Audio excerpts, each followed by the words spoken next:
کہ جس کو سورج جیسی لائٹ نظر نہیں آ رہی یا نظر آ رہی تو اس کی قدر نہیں کر رہا، تو وہ ناشکرا ہی ہے.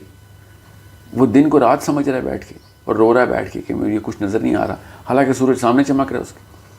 مگر کوئی دیکھے تو تب نا، کوئی دماغ کی جو آنکھ ہے وہ تو کھولے نا پہلے کہ یہ ہو کیا رہا ہے. This question of yours opens the biggest I of the brain.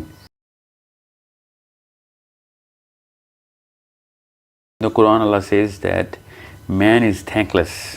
انسان بہت ناشکرا ہے. بالکل Allah created him and bestowed him with ear, heart, etc. Okay, we are thankless as we don't praise Allah for our body, organs and blessings. But why should we thank Allah for our creation or for creating us or sending us to earth? We didn't pray for or enforce Allah for our creation. Okay, so now I know یہ question کیوں مجھے بھیجا گیا. It's a very good question. I feel like there is something missing in this puzzle which I don't know and which is related to that pre-period before man's descent to earth.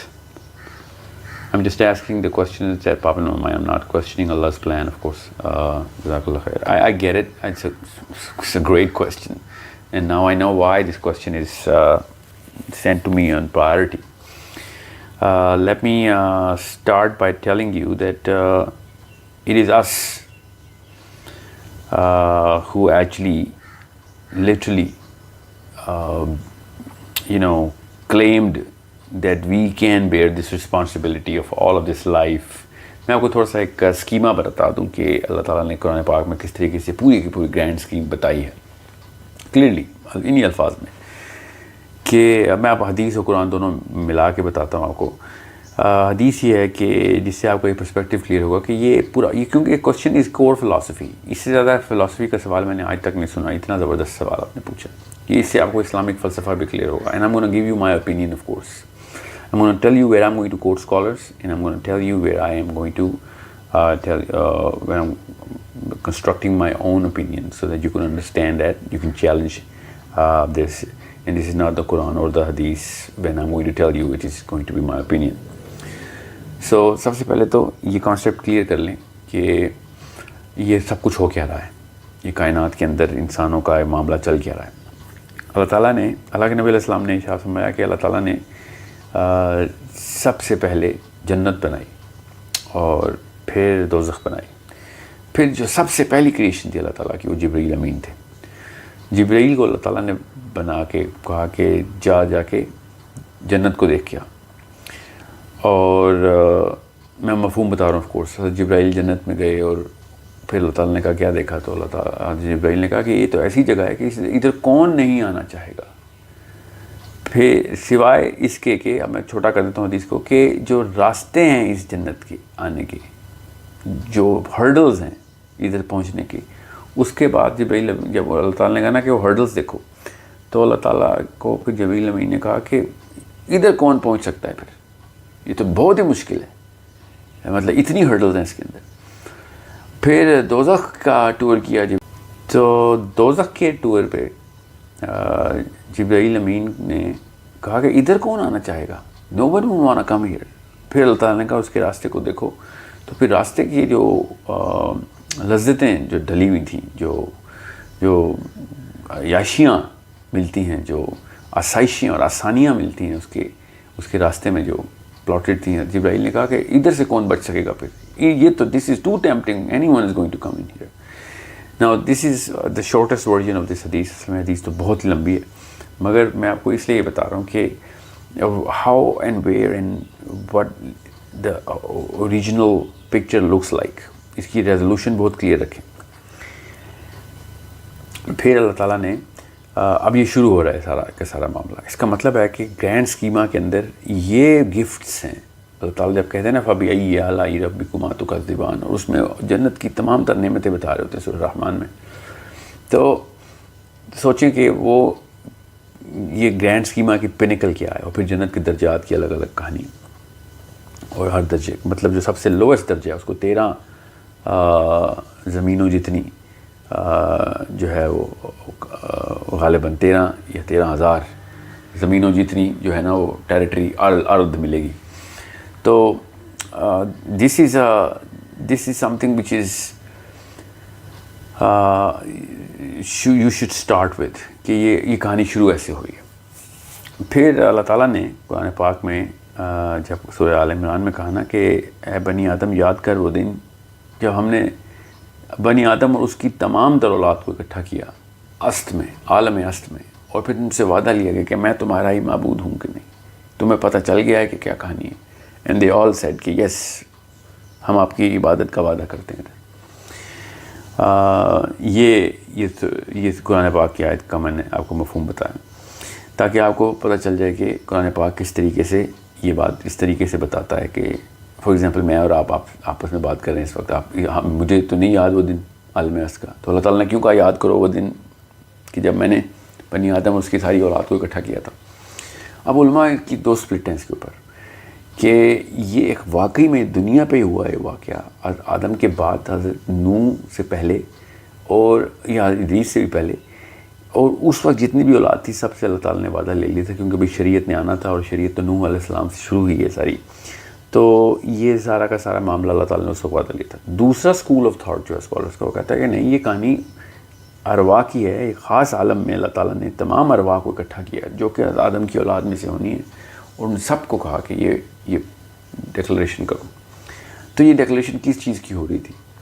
یہ declaration کسی ابھی تک آپ کے سوال کا جواب شروع نہیں ہوا، یہ کانٹیکسٹ میں بتا رہا ہوں آپ کو کہ یہ کس طریقے سے اللہ تعالیٰ نے بتایا کہ آپ کے پیدا ہونے سے پہلے بھی یہ معاملات کس طریقے سے آپ کو اکٹھا کر کے عیاں کر کے بتائے گئے.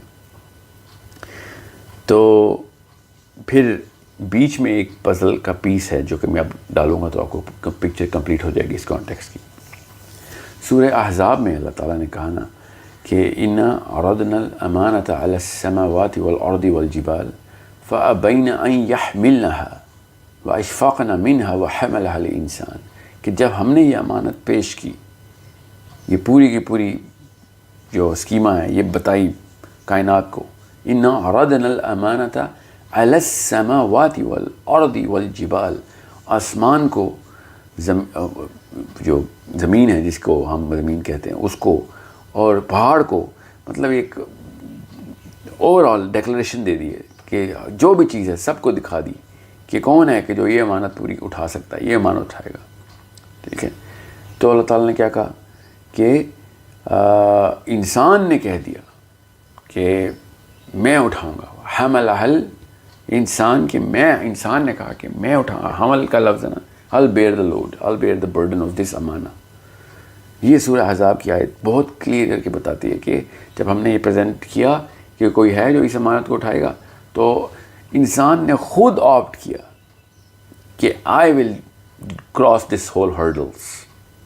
یہ جو آپ نے تمام تر معاملہ بنایا، اس کی سینکٹیٹی کو میں نبھاؤں گا، اس کی پاکیزگی اور اس چیز جو پورا اسکیما آپ نے بنایا اس پہ خراش نہیں آنے دوں گا. I'm going to come clean. اور اللہ تعالیٰ نے ساتھ ہی بتایا پھر انہو کانا ظلومن جہولا، اس کو نہیں پتہ تھا انسان کو کہ وہ کس چیز پہ یس کر رہا ہے. ظلومن اپنے اوپر ظلم کیا اس نے، جہولا جہل میں رہا کہ یہ میں نے کہہ تو دیا، اس کو پتہ ہی نہیں تھا. جہل کا مطلب یہ نہیں کہ جو ہم نے سائیکالوجی بنائی ہوئی ہے کہ بغیر اس کی انٹینسٹی کو پتہ ہوئے اس نے یس کر دیا، اور بغیر اپنی اس طاقت کو پتہ کیے کہ یہ کر بھی سکتا ہے کہ نہیں اس نے کر دیا، تو یہ ظلم کیا اس نے. جس بغیر مطلب کسی ایسے بندے پہ آپ بوجھ ڈال دیں کسی ایسی چیز کا جو اس کا اہل نہ ہو تو اس پہ ظلم ہی کرنا کہتے ہیں. سو انسان کو خود بھی نہیں پڑتا اس کی کیپیبلٹی کا، اور پھر بھی انسان نے کہا کہ میں اٹھاؤں گا. اور اللہ تعالیٰ نے کہا نا کہ انہو کانا ظلومن جہولا، کہ یہ بہت ہی بڑا ظلم و جہل ہو گیا انسان سے. تو اس کی کمپنسیشن پلان بھی اللہ تعالیٰ نے بتا دی پھر کہ انسان نے، ہم یہ میں اور آپ کھڑے ہوئے تھے، دانیہ میں تھی، آپ تھا، میں تھا، آپ تھیں، میرے بہن بھائی تھے، میرے بھی بچے تھے، آپ کے بھی بچے تھے، آپ کے ماں باپ تھے، ہم سب اکٹھے کھڑے تھے. جو اس وقت دنیا میں ہم ایک قبیلے میں ہیں، جو بھی گھر والے ہیں وہ اس وقت بھی وہاں پہ اکٹھے تھے. جو آپ کے دوست یار ہیں وہ ادھر بھی دوست یار تھے، جو میرے دوست یار ہیں وہ ادھر بھی دوست یار تھے. ہم سب اسی اسکیما کو یہاں پہ لے کے آئے ہیں. ایک حدیث ہے جو کہ مفہوم میں آپ کو سناتا ہوں کہ ارواح میں جو قبیلے آپس میں بہت قریب تھے وہ دنیا میں وہ آپس میں بہت قریب ہو جاتے ہیں. جو آپس میں بھی وہ ان کی اتنی نہیں بنتی تھی ادھر بھی نہیں بنتی ان کی. مطلب اتنا کوئی خوبصورت کمپلیشن ہے نا اس پکچر کی. اس لیے آپ کو یہ بات بہت دھیان سے سمجھنی ہے. اب چونکہ انسان کو اللہ تعالیٰ نے کہا ہے ظلوماً جہولا, تو اس کی کمپنسیشن اللہ تعالیٰ نے بتائی. کیا تیرے سے نہ یہ بوجھ اٹھایا جائے گا, تو اپنے اوپر ظلم کر رہا ہے, نہ تجھے علم ہے کہ اس کی کس لیول کی میٹرکس اور انٹینسٹی ہے. تو میں چونکہ علیماً خبیر ہوں, مجھے سب پتہ ہے, اور سب سے بڑا محسن بھی میں ہوں, تو میں تیرے اوپر احسان کر دیتا ہوں. میں تجھے وہ ٹول کٹ دیتا ہوں کہ جس کے تھرو تو آرام سے پہنچ سکتا ہے. اور وہ ٹول کٹ ایک لفظ میں اسلام ہے. اب اس کی میں بریک اپ کر کے اس کو تھوڑے سے اس کی کنسٹیٹوئنسی بتاتا ہوں اسلام کی آپ کو, کہ وہ کیا احسانات چل رہے تھے. اللہ تعالیٰ نے پھر کہا کہ تجھے یہ سب کچھ بھول جائے گا, تجھے پتہ نہیں چلے گا, تیرے اندر ایروگنس آ جائے گی, کیونکہ تجھے جیسے ہی میں نے نیچے زمین پہ اتارنا ہے اس وقت تجھے پتہ چلے گا کہ تیرے سے بہتر تو وہ چیز ہی نہیں ہے. سو میک شیور یہ احد اور توحید کا کانسیپٹ اپنے ذہن میں رکھی. جب تو توحید پہ رہے گا تو ہمبل رہے گا کہ یار میں اللہ کا ایک غلام ہوں, میں کوئی بڑی چیز نہیں آئی دنیا میں. اس کے لیے بھی میں تجھے ایک اور گفٹ دیتا ہوں, اور وہ ہے نماز کا. جب تک تو نماز پڑھتا رہے گا تب تک تیرے جو افیشنسی ہے نا, فنکشننگ کیپیبلٹی ہے, وہ جو تیرا ریڈار ہے وہ اپنی نارتھ ڈائریکشن بتاتا رہے گا تجھے, تو پھر ادھر ادھر نہیں ہوگا. قرآن پاک میں تجھے خود نازل کر کے دوں گا, تجھے ایک ایک جگہ پہ یاد دہانی رہے گی. پھر ایسے ایسے انبیاء بھیجوں گا میں اس وقت, تاکہ اگر تم لوگ بھول جاؤ تو یہ تمہیں آ کے یاد کرا دیں. پھر میں ایسے ایسے سائنس تمہیں تمہارے جسم کے اندر دکھاؤں گا, فی انفسکم, پھر تمہیں آسمانوں میں دکھاؤں گا, تاکہ اگر کسی بھی معاملے کے اندر تمہیں کچھ بھی نہ سمجھ آئے, پچ بلیک میں چلے جاؤ, تب بھی تمہیں اللہ تعالیٰ کا راستہ مل جائے گا.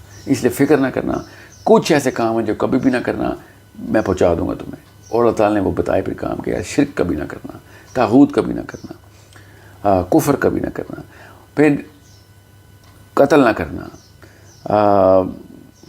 میں میٹرکس اسی طریقے سے بتا رہا ہوں, کیونکہ سب سے بڑا شرک گناہ جو ہے وہ شرک ہے. اس کے بعد جو اسلام کے فلسفے میں موٹا موٹا بتا رہا ہوں, سارا سیریل تو آف کورس نہیں بتا سکوں گا ایک ویڈیو میں. شرک کے بعد پھر طاغوت ہے, طاغوت کے بعد پھر کفر ہے, کفر کے بعد پھر قتل ہے, قتل کے بعد پھر سود ہے, سود کے بعد پھر غیبت, تہمت ہے, تہمت کے بعد پھر غیبت ہے, غیبت کے بعد پھر زنا ہے, اور زنا کے بعد پھر جھوٹ ہے. سو انڈرسٹینڈ یہ سیکوینسنگ فلسافیکل ہائرارکی ہے جو میں نے آپ کو بتائی ہے. سو اس کی پوری میٹرکس ہے, اور بڑا پرفیکٹ پزل کنیکٹ ہوتا ہے کہ اسی طرح کی سیکوینسنگ کیوں رکھی ہے گناہوں کی. مگر بہرحال ہمیں موٹا موٹا تو سب کو پتہ ہے کہ یہ کام نہیں کرو گے نا تو بچ جاؤ گے. سو نماز ہو, روزہ ہو, زکوٰۃ ہو, حج ہو, جہاد ہو, دعوت ہو, کسی لیول کے اوپر آپ نے یہ والے جو کام ہے نا, یہ ایز گفٹس مل رہے تھے ہمیں اس وقت. ہم فوجیوں کی طرح بیک پیک پہن کے بیٹھے ہوئے تھے جہاز کے اندر, اور پیراشوٹ کھلنے والا تھا, اور اللہ تعالیٰ نے ہمیں پہلے بتایا کہ یہ بھی لے لے, یہ بھی لے لے, یہ بھی لے لے, تو یہ ساری چیزیں کام آئیں گی.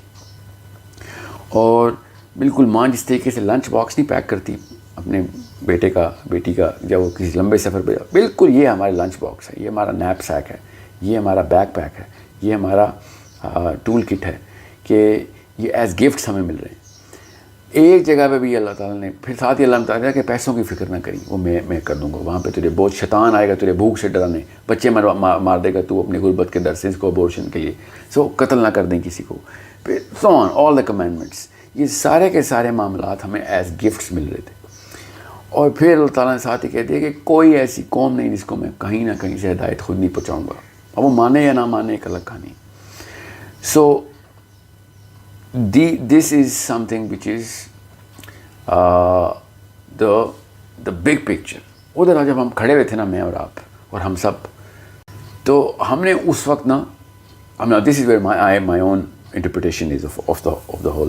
تو جنت کے غلام کا مطلب یہ ہے کہ ان لوگوں نے کلیئر پلے کیا کہ بہت اسمارٹ پلے کیا کہ ہمیں یہ ہرڈلز نہیں ہم سے ہو سکتی, آپ ہمیں فری انٹری دیں.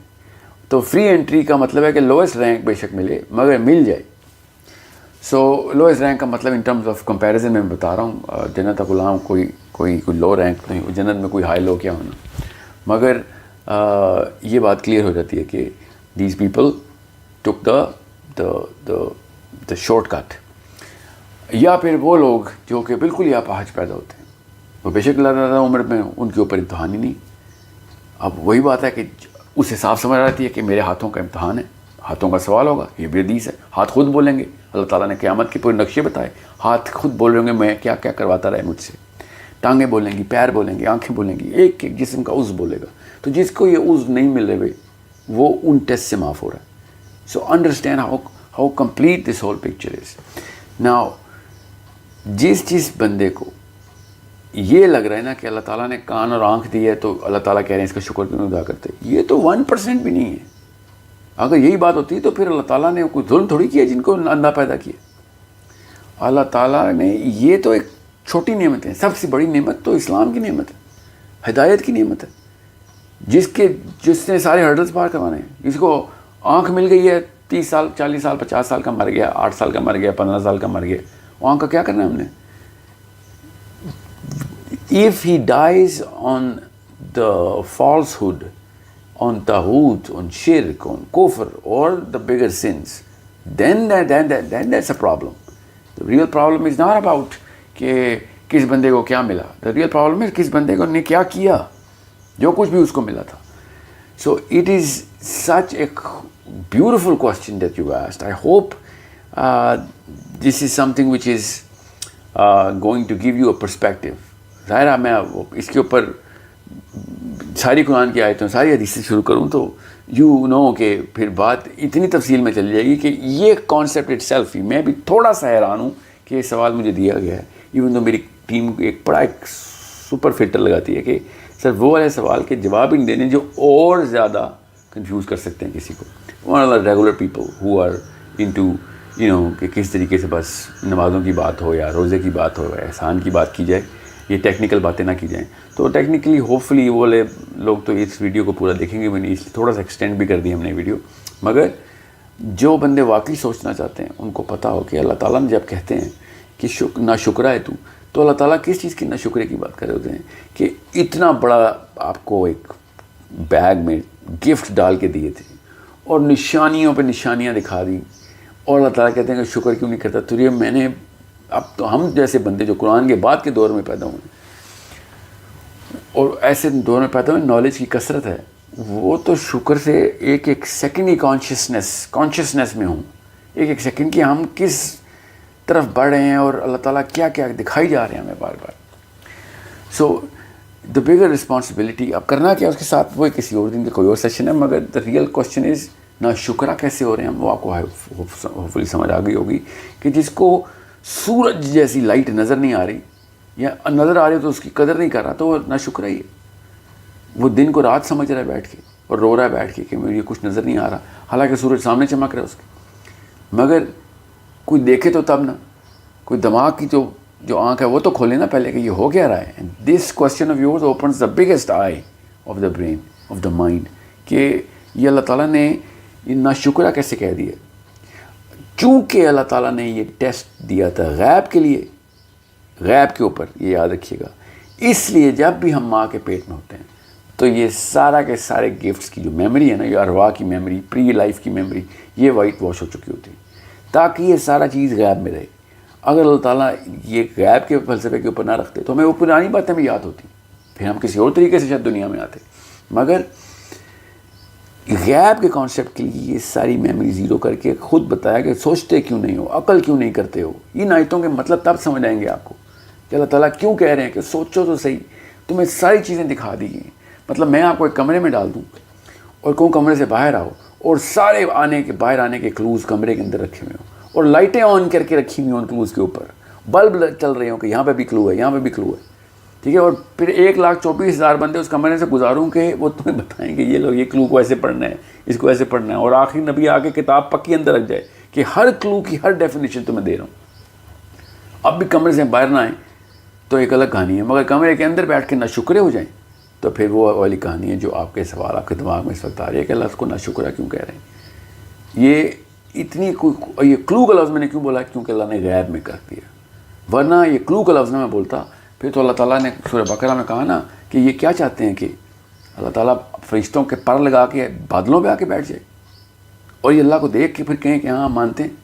اس طرح کی کوئی جو ہے وہ توحید اور جو بلیف ہے اور عقیدہ وہ نہیں مجھے چاہیے.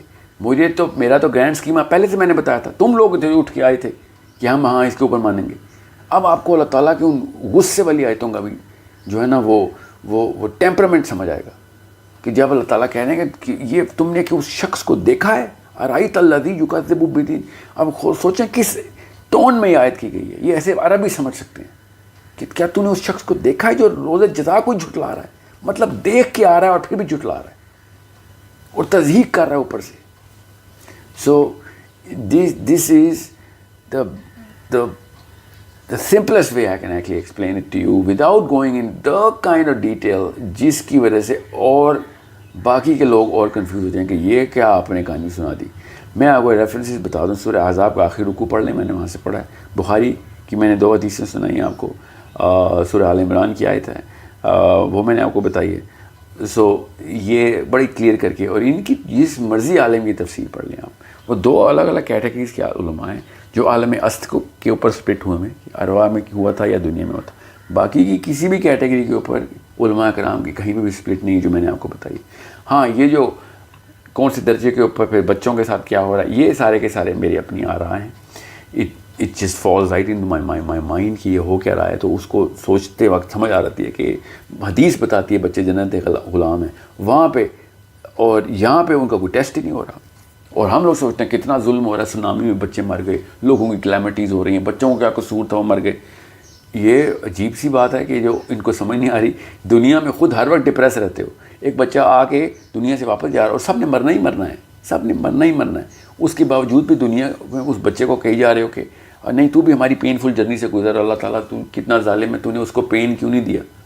ان بچوں کو بھی وہی والے پین دے بڑھاپے کے، وہی والے پین دے جو کہ ہم ہر وقت، وہی ڈپریشن سے جس میں ہم رہتے ہیں. ایسے مطلب ان امیجن لیول پہ ڈینس قسم کے ہمارے ایموشنز ہو جاتے ہیں نا اور انٹلیکٹ ہو جاتے ہیں کہ فرعون کہتا پھرے نا کہ اس کا بچہ مر گیا تو میں سمجھ بھی سکتا ہوں.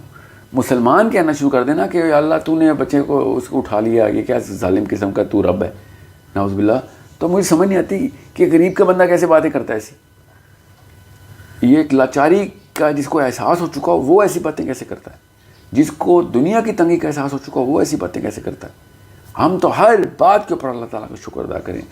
تب بھی سورہ کہف میں اللہ نے کہا نا کہ قلم لے آؤ جو کہ سمندر کے سارے قطروں کو سیاہی بنا بنا کے لکھے، تب بھی تمہیں سمجھ نہیں آئے گی، تب بھی نہیں پورا کر سکو کہ اللہ تعالیٰ نے تمہارے لیے کیا کیا، اللہ تعالیٰ کی حیت ہے کیا، بینگ ہے کیا، تمہارے لیے کیا احسانات کی لسٹ آئی ہوئی. میں سورہ رحمان کو اس لیے کہا بار بار تاکہ آپ کو پتہ چلے کہ اسکیما کے سورس وہیں پہ رکھنی ہے آپ نے اور وہیں سے ریورس انجینئر کریں. کیونکہ پہلی چیز حدیث میں بتایا نا کہ اللہ تعالیٰ نے وہ کانسٹلیشن بنائی ہوئی جنت سیاروں کی کانسٹلیشن ہے، ٹھیک ہے. اور اس کا ثبوت کیا ہے بائی دا وے کہ حدیث ہے کہ اللہ کے نبی علیہ السلام نے ارشاد فرمایا کہ جنت کے ایک درجے کے لوگ دوسرے درجے کو ایسے دیکھیں گے جیسے اس وقت تم ستاروں کو دیکھتے ہو. تو اس کا مطلب ہے کہ بالکل ایسے ہی اسپیس کا وہ آپ سما سمجھیں. اور ستارہ کیسے ایک ڈاٹ کی طرح نظر آتا ہے. اتنا فرق ہے درجوں کا، اتنا بڑا فرق پڑ جائے گا. مگر ایٹ لیسٹ وہ جنت میں ہوں گے. جو لوگ دوزخ دیکھ کے آئے ہوئے ہوں گے یا جو عراف کے میدان سے آئیں گے انہیں کو پتہ ہوگا کہ وہ لوئسٹ رینک آف دا جنہ از دا highest level of delight for any human mind to manifest, so to comprehend as well. So understand how important all of this is, how grave these details are, how important اللہ تعالیٰ کا system ہے جو اللہ تعالیٰ نے حضرت آدم سے وعدہ لیا کہ پورا کرو گے نیچے آنے کا. اور حضرت آدم نے کہا پورا کروں گا، اور کیا بھی حضرت آدم نے، حضرت نوح نے بھی کیا. اللہ کے نبی علیہ السلام تک ہر نبی نے آ کے وہ وعدہ اپنے طور پہ پورا کروایا. اب ہماری باری ہے کہ اللہ تعالیٰ کا سسٹم زمین پہ لے کے آئیں، اللہ تعالیٰ کا نظام لے کے آئیں. ورنہ اپنے اوپر تو بدھ مت میں بھی محنت ہے، اپنے اوپر تو رہبانیت اور کرسچینٹی میں بھی محنت ہے، اپنے نفس کا تزکیہ تو ہر جگہ پہ ہی ہے. یہ جو بڑے کام ہیں نا یہ ہیں وہ ستاروں کو دیکھنے والے لوگوں کی نشانی ہے، جو اللہ کا نظام کو سیٹل کرنے کے لیے جو اصلی وعدہ ہے نا، اوریجنل پرومس جو قرآن پاک نے بتایا نا کہ آدم سے وعدہ کیا لیا، کب لیا وعدہ؟ جنت میں لیا نا وعدہ. سوچیں جنت میں لیا گیا وعدہ ہے، اس کا مطلب ہے کہ this is the pinnacle, this is the actual core of all human beings are what we are suppose to do.